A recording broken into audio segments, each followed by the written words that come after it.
안녕하세요. 오늘 저희가 함께 좀 깊이 파고들 자료는요. 한국 철강 산업의 미래를 두고 나온 두 가지 좀 다른 시각입니다. 네, 스틸앤스틸 서정원 회장님 글하고 또 유승록 소장님 글이죠. 맞습니다. 이 두 분의 글을 통해서 한국 철강이 지금 상당히 중요한 갈림길에 서 있는데 어떤 길을 가야 할지 그 핵심을 좀 짚어보려고 합니다. 네, 꼭 필요한 작업이라고 생각합니다. 아시다시피 한국 철강 산업 요즘 쉽지 않죠. 과거의 성공 방식 이게 더는 안 통할 수 있다. 뭐 이런 목소리도 나오고요. 그렇죠. 여러 가지 도전 과제들이 있습니다.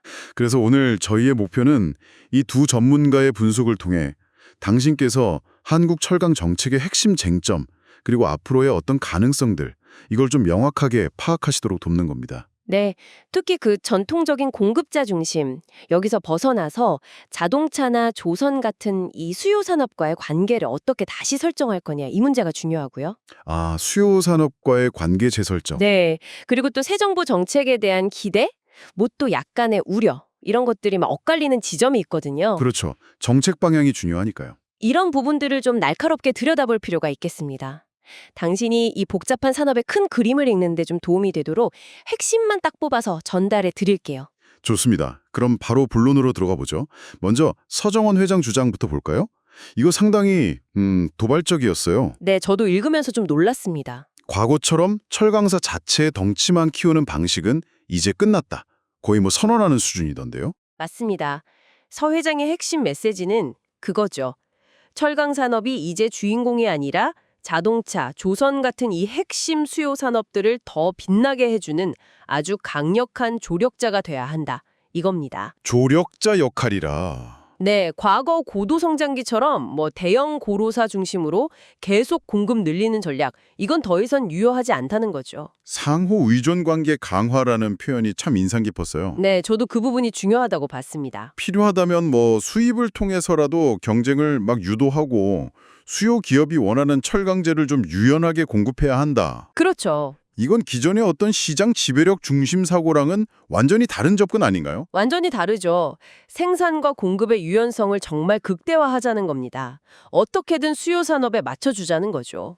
R&D 방향에 대한 얘기도 흥미로웠어요. 네, 그것도 같은 맥락에서 나온 이야기입니다. 예를 들어 수소 환원 제철 같은 아주 거대한 상공전 기술 개발. 이것도 물론 중요하겠지만 그 효과를 좀 냉정하게 따져봐야 한다. 네, 그렇죠. 그리고 이제 당장 수요 산업이 필요로 하는 뭐 특수강이라든지 이런 하공정, 2차 제품 기술에 우선 투자하는 게 더 현실적일 수 있다. 이런 의견입니다. 아, 그러니까 당장의 시장 요구에 더 집중하자는 거군요. 맞습니다. 즉각적인 효과를 볼 수 있는 부분에 힘을 실자는 거죠. 정부 역할에 대해서도 좀 쓴소리를 했죠. 네, 꽤 직접적으로 언급했습니다. 특정 대기업, 뭐 예를 들면 포스코 같은 곳에 너무 휘둘리지 말고 정부가 좀 공정한 산업 정책을 펼 역량이 필요하다. 그렇죠. 중심을 잘 잡아야 한다는 거죠. 심지어 포스코 회장사님의 정부가 개입해서는 안 된다. 이런 구체적인 지적까지 나왔더라고요. 네, 정책의 무게중심을 확실하게 수요 산업 쪽으로 옮겨야 한다. 이런 강력한 촉구로 보입니다. 공급자 위주 정책의 어떤 그 관성, 이걸 깨야 한다는 절박함이 좀 느껴졌어요. 네, 그 절박함이 느껴지네요.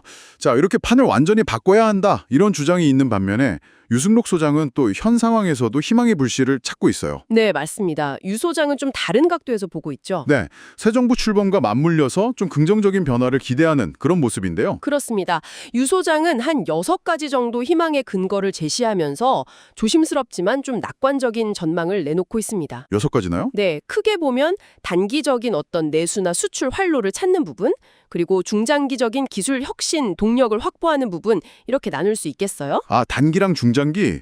그럼 단기적인 부분부터 좀 볼까요?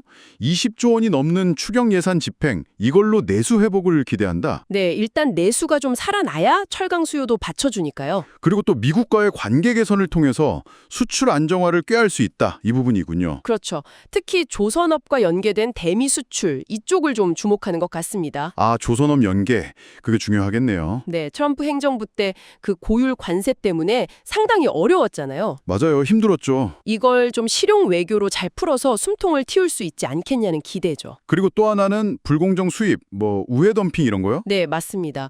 교묘하게 법망을 피해서 들어오는 그런 수입품들, 이걸 좀 강력하게 단속해서 국내 시장 질서를 바로잡아야 한다. 이겁니다.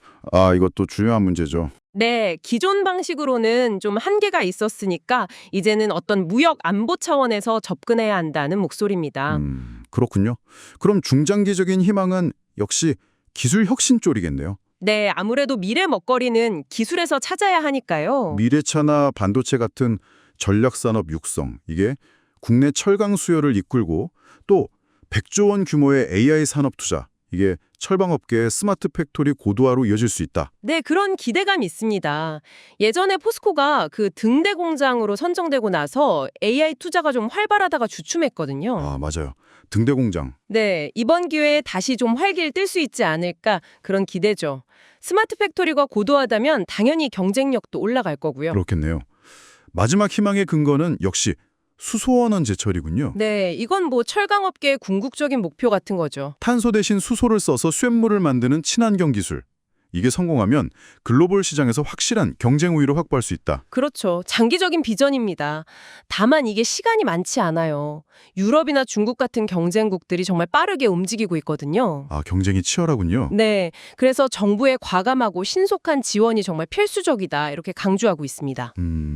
근데 중요한 건 유소장 역시 이 모든 희망이 그냥 구호에 그치면 안 되고 실제 정책으로 빠르게 구체화되어야 한다고 지적한다는 점이죠. 맞습니다. 결국 실행력이 담보되지 않으면 다 의미가 없으니까요. 신속한 개발과 적용, 이게 중요하다고 강조합니다. 오늘 살펴본 이 두 굴은 한국 철강 산업이 정말 중요한 갈림길에 서 있다는 걸 보여줍니다. 네, 명확하게 드러났죠. 과거의 영광에 기댈 거냐 아니면 수유 산업과의 동반 성장을 위해서 새로운 길을 찾아 나설 거냐. 당신께서도 느끼셨겠지만 어쨌든 변화가 필요하다는 공감대는 좀 분명해 보입니다. 네, 그 점은 확실한 것 같습니다. 결국 핵심은 그거죠.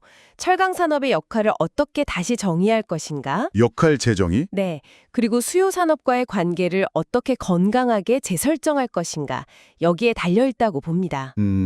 그리고 단기적인 시장 안정화 조치랑 AI나 수소환원 제철 같은 장기적인 기술 혁신 사이에서 균형을 잡는 문제도 있겠고요. 그렇죠.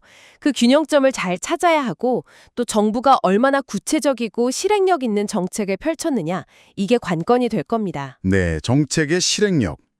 오늘 저희 분석이 당신께서 한국 철강 산업의 현재와 미래를 좀 입체적으로 이해하시는데 조금이나마 도움이 되었기를 바랍니다. 네, 그랬기를 바랍니다.